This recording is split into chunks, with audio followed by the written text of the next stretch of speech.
Bakal pasangan calon Dewa Nyoman Sukrawan dan Gede Dharma Wijaya berhasil memenuhi syarat maju sebagai bakal calon dari jalur independen. Dewa Sukrawan bersama simpatisan paket Surya mengantar langsung berkas KTP tambahan ke kantor KPUD Buleleng.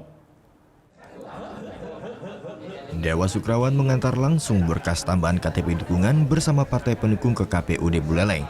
Setelah sebelumnya paslon Surya ini mengalami kekurangan sebanyak 18.000 KTP dukungan untuk maju pada Pilkada 2017.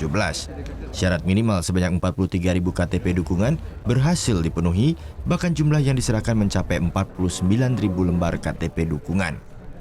Penyerahan sisa dukungan ini dikawal langsung oleh beberapa partai pendukung paket Surya, di antaranya Golkar, Demokrat, dan PKS. Para partai pendukung akan membantu mengawasi proses pilkada dan mendukung penuh untuk paslon Surya. Dewa Nyoman Sukrawan optimis lolos pada tahap verifikasi di KPUD Buleleng pada pertengahan Oktober mendatang. Oh pasti, kami pasti lolos. Dengan jumlah dukungan dan verifikasi yang kami lakukan oleh KPU, kami yakin. Ada penyerahan dukungan dari parpol sendiri, parpol pendukung?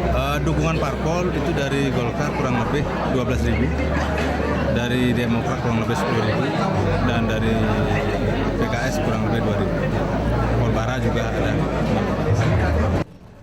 Selanjutnya, KPUD Buleleng bersama PPK akan melakukan verifikasi faktual pada 12 Oktober.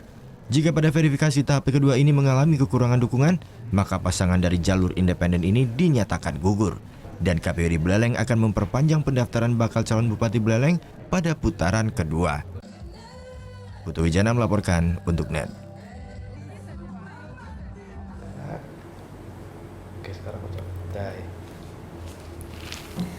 Udah selesai kan nontonnya? Nah, jadi jangan lupa buat like, komen, dan subscribe ya.